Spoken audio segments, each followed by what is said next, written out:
ओम नमः शिवाय।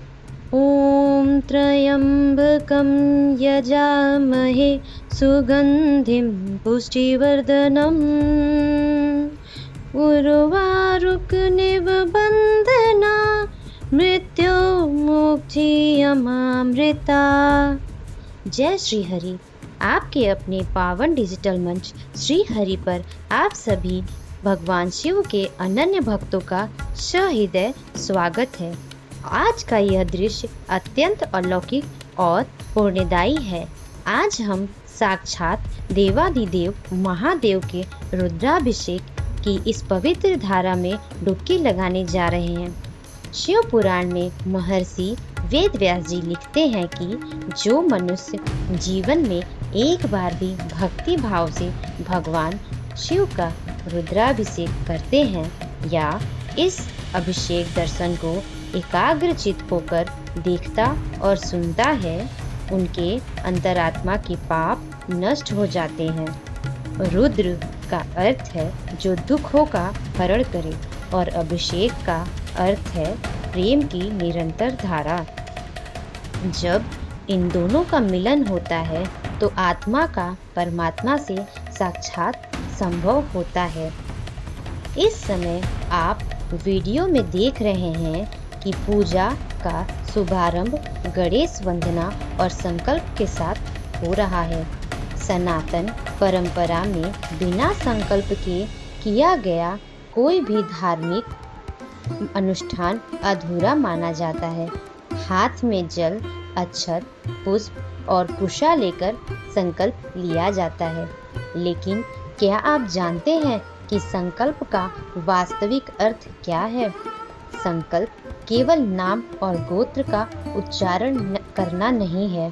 संकल्प का अर्थ है अपने चंचल मन को इस क्षण में रोक देना, अपने सभी अलौकिक विचारों, चिंताओं और अहंकारों को महादेव के चरणों में समर्पित कर देना। जब यजमान पंडित जी के साथ संकल्प दोहराते हैं तो वह ब्राह्मणी ऊर्जा से यह प्रार्थना करता है कि हे महाकाल, मेरी इस पूजा को स्वीकार करें और मेरे घर परिवार में सुख, शांति और आरोग्य का वास स्थापित करें। संकल्प के तुरंत बाद कलश स्थापना की जाती है। कलश के मुख में भगवान विष्णु, कंठ में भगवान रुद्र और मूल से साक्षात ब्रह्मा जी का वास माना गया है।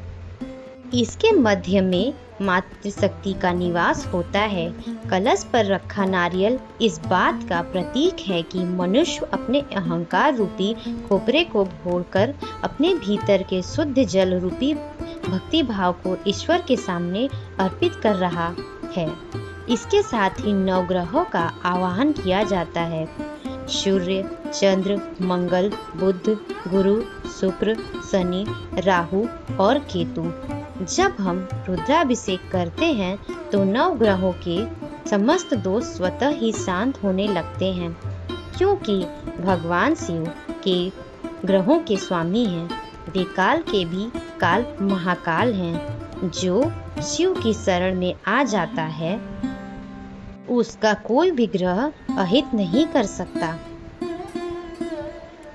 अब शिवलिंग पर निरंतर जल की धारा प्रवाहित हो रही है।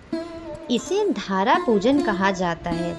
शिव पुराण के अनुसार जब समुद्र मंथन से हलाहल विष निकला था, तब ब्रह्मांड को जलने से बचाने के लिए महादेव ने उस भयंकर विष को अपने कंठ में रोक लिया था। विष के प्रभाव से महादेव का शरीर अत्यंत तप्त हो गया था। तब समस्त देवताओं और ऋषियों ने उनके मस्तक पर जल की धाराएं अर्पित की थी। तभी से भगवान शिव को जलधारा अत्यंत प्रिय है। जब हम जल की धारा अर्पित करते हैं तो मंत्र गूंजता है, जलधारा प्रिय शिव। यदि किसी व्यक्ति के जीवन में बहुत अधिक तनाव, गुस्सा या अशांति है तो उसे प्रतिदिन तांबे के लोटे से शिवलिंग पर जल चढ़ाना चाहिए। जल की यह शीतलता सीधे हमारे मस्तिष्क और आत्मा को शांति प्रदान करती है। जल के बाद अब कर्मबद्ध तरीके से पंचामृत अर्पित किया जा रहा है। पहला द्रव्य है दूध। गाय का कच्चा दूध सात्विकता का प्रतीक है। दूध की धारा चढ़ाते समय यह भाव होना चाहिए कि हमारा मन भी दूध की तरह उज्जवल और निर्मल बने। दूध से अभिषेक करने से संतान सुख और आरोग्य मिलता है। दूसरा द्रव्य है दही। दही स्थिरता और परिपक्वता का प्रतीक है। दही से अभिषेक करने से जीवन का आलस्य दूर होता है और कार्यों में सिद्धि मिलती है। तीसरा द्रव्य है घी। घी शक्ति और तेज का प्रतीक है। आयुर्वेद और शास्त्रों के अनुसार घी से शिव का अभिषेक करने से शरीर की बीमारियां नष्ट होती है। चौथा और पांचवा द्रव्य है शहद और शक्कर। शहद वाणी में मिठास लाता है और शक्कर जीवन के दुखों को घोलकर आनंद प्रदान करता है। जब इन पांचों को मिलाकर पंचामृत बनता है तो यह केवल धार्मिक क्रिया नहीं रहती, बल्कि एक दिव्य ऊर्जा का निर्माण होता है। 12 ज्योतिर्लिंग का पावन स्मरण। अभिषेक के इस निरंतर धारा के बीच आइए हम भारत भूमि पर स्थापित साक्षात शिव स्वरूप 12 ज्योतिर्लिंगों का ध्यान करते हैं। अपने मन ही मन उनका नमन करें। सौराष्ट्र में सोमनाथ, जो चंद्रदेव के कष्टों का निवारण करने वाले हैं। श्रीशैल में मल्लिकार्जुन, जो पुत्र स्नेह और रिद्धि सिद्धि के दाता हैं।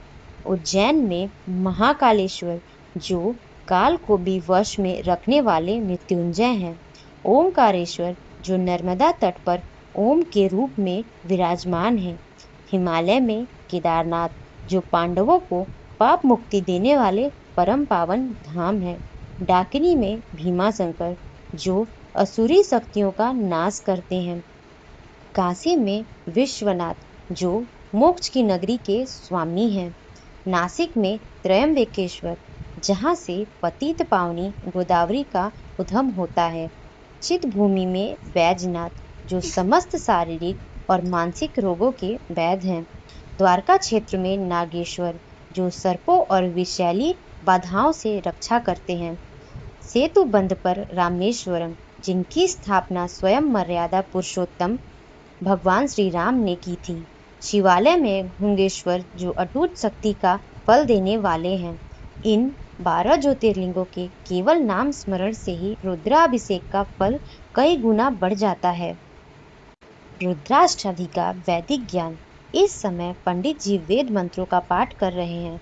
रुद्राभिषेक में यजुर्वेद के रुष्टाध्यायी का पाठ होता है, जिसमें 8 अध्याय हैं। प्रथम अध्याय गणेश अध्याय। इसमें शिव संकल्प सूत है, जो हमारे मन को शुभ संकल्पों से भरता है। द्वितीय अध्याय विष्णु अध्याय। इसमें पुरुष सूत है, जो परम पुरुष ईश्वर की व्यापकता को दिखाता है। तीसरा अध्याय इंद्र अध्याय। इसमें अप्रीति रथ सूत है, जो शत्रुओं और बाधाओं पर विजय दिलाता है। चतुर्थ अध्याय सूर्य अध्याय। इसमें मैत्र सूत्र है, जो जीवन में प्रकाश और ज्ञान लाता है। पंचम अध्याय रुद्र अध्याय। इसे नमकम भी कहते हैं। इसमें भगवान शिव के सैकड़ों रूपों को नमो नमः कहकर प्रणाम किया गया है। षष्ठ अध्याय महचिर अध्याय। इसमें शिव जी से समृद्धि और ज्ञान की याचना दी जाती है। सप्तम अध्याय जटा अध्याय। इसमें अन्न और धन की समृद्धि का वरदान मांगा जाता है। अष्टम अध्याय चमकम। इसमें चमे मुझे यह भी मिले, मुझे वह भी मिले कहकर ईश्वर से जीवन की हर आवश्यकता वस्तु मांगी जाती है। भागीरथी की तपस्या और गंगावतरण। जब अभिषेक का जल शिवलिंग से बहकर नीचे गिरती है तो हमें गंगावतरण की कथा याद आती है। राजा भगीरथ ने अपने पूर्वजों के उद्धार के लिए हजारों वर्षों तक तपस्या की। जब माँ गंगा स्वर्ग से धरती पर आने के लिए तैयार हुई तो उनका वेग इतना प्रचंड था कि पूरी पृथ्वी रसातल में समा सकती थी। तब भागीरथी की प्रार्थना पर महादेव आगे आए। उन्होंने गंगा के प्रचंड वेग को अपनी विशाल जटाओं में समेट लिया। कई वर्षों तक गंगा शिव की जटाओं में भ्रमण करती रही और फिर शांत होकर धरती पर प्रवाहित हो गईं। यही कारण है कि शिव की जटाओं में गंगा बहती हैं। यह कथा हमें सिखाती है कि जीवन में कितना भी बड़ा संकट या क्रोध का वेग क्यों न आए, यदि हम धैर्य और विवेक रूपी शिव तत्व को धारण करें तो हर विनाशकारी ऊर्जा को कल्याणकारी बनाया जा सकता है। वीडियो के शुरुआत में आपने जो मंत्र सुना वो महामृत्युंजय मंत्र है। ऋषि मार्कंडे ने इस मंत्र की रचना की थी। जब यमराज उनके प्राण लेने आए तो बालक मार्कंडे ने शिवलिंग को आलिंगन में ले लिया और इस मंत्र का जाप किया। स्वयं महादेव ने प्रकट होकर यमराज से मार्कंडे के प्राणों की रक्षा की। इस मंत्र का एक एक शब्द सिद्ध है। त्रयंबकम, 3 नेत्रों वाले, भूत वर्तमान भविष्य के ज्ञाता। सुगंधिम, जो जीवन में यश और पुष्प की सुगंध फैलाते हैं। पुष्टिवर्धनम, जो हमारे स्वास्थ्य, समृद्धि और आध्यात्मिक शक्ति को बढ़ाते हैं। उर्वारुविक बंधना, जैसे पका हुआ खरबूजा बेल से स्वतः अलग हो जाता है, वैसे ही हम भी संसार के मोह माया के बंधनों से मुक्त होकर अमरता मोक्ष को प्राप्त हो। दिव्य श्रृंगार, बेलपत्र, रहस्य और शिव के 108 नाम। औगड़धानी का अलौकिक श्रृंगार। अब अभिषेक पूर्ण हो चुका है और शिवलिंग का दिव्य श्रृंगार आरंभ हो रहा है। भगवान शिव को औगड़धारी और भोलेनाथ कहा जाता है। दुनिया इसे ठुकरा देती है, महादेव उसे सहर्ष गले लगा लेते हैं। भस्म, राजाओं के मुकुट और आभूषणों को त्याग कर शिव अपने अंग पर भस्म लगाते हैं। भस्म हमें याद दिलाती है यह शरीर एक दिन मिट्टी में मिल जाएगा, इसलिए अहंकार मत करो। बेलपत्र, त्रिदल बेलपत्र के दिन 3 पत्ते हमारे 3 गुणों सत्व, रज, तम और तीनों जन्मों के पापों का नाश करते हैं। धतूरा और भांग, यह विषैले फल फूल इस बात का प्रतीक है कि हमें अपने भीतर की कड़वाहट, ईर्ष्या और नफरत महादेव के चरणों में अर्पित कर देनी चाहिए। आंकड़े के फूल, सफेद आंकड़े के फूल महादेव को अत्यंत प्रिय है, जो मन की सादगी को दर्शाते हैं। भगवान शिव के 108 पावन नाम। आइए इस दिव्य श्रृंगार का दर्शन करते हुए भगवान शिव के कल्याणकारी नामों का मानसिक जाप करते हैं। ओम नमः शिवाय, ओम महेश्वराय नमः, ओम शंभवे नमः, ओम पिनाकिने नमः, ओम शशिशेखराय नमः, ओम वामदेवाय नमः, ओम विरूपाक्षाय नमः, ओम कपर्दिने नमः, ओम नीलकंठाय नमः, ओम ऋणदाय नमः, ओम शूलपांडाय नमः, ओम खट्वागिने नमः, ओम विष्णु वल्लभाय नमः, ओम शिपिविष्ठाय नमः, ओम अंबिकानाथाय नमः, ओम श्रीकंठाय नमः, ओम भक्त वत्सल्याय नमः, ओम भावाय नमः, ओम शर्वाय नमः, ओम त्रैलोकेशाय नमः, ओम सीतिकंठाय नमः, ओम शिवाप्रियाय नमः, ओम उग्राय नमः, ओम कपालिके नमः, ओम कामराय नमः, ओम अंधकार शूरसूदराय नमः, ओम गंगाधराय नमः, ओम ललाटकच्छाय नमः, ओम कालकालाय नमः, ओम कृपानिधाय नमः, ओम भीमाय नमः, ओम परशुपत हस्तछाय नमः, ओम मृगपाड़ाय नमः, ओम जटाधराय नमः, ओम कैलाशवासिये नमः, ओम जगतवदे नमः। इन नामों का जाप करते ही आप पास का संपूर्ण वातावरण दिव्य स्पंदन से गूंज उठता है। महाआरती का पावन दृश्य। कर्पूर गौरम करुणावतारम संसार सारम भुजगेन्द्रहारम सदा वसंतम हृदयारविंदे भवम भवानी सहितम नमामि। अब वह क्षण आ गया है जिसका हम सभी को इंतजार था। महाआरती। कपूर की उज्जवल ज्योति जल चुकी है। कपूर की यह विशेषता है कि वह जलने के बाद कोई अवशेष नहीं छोड़ता। यह इस बात का संदेश है कि जब हमारी आत्मा ईश्वर की भक्ति में जलती है तो वासना को कोई अवशेष नहीं बचना चाहिए। आरती की यह पावन अग्नि हमारे चारों ओर एक नकारात्मकता वातावरण को खत्म कर देती है। अपने स्थान पर खड़े होकर या मन ही मन आरती में सम्मिलित हों और दोनों हाथों से आरती ऊष्मा का ग्रहण करें। क्षमा प्रार्थना, अपराध क्षमापण सूत। आवाहं न जानामि विसर्जनं पूजा चैव न जानामि क्षमस्व परमेश्वर। पूजा के अंतिम चरणों में क्षमा प्रार्थना की जाती है।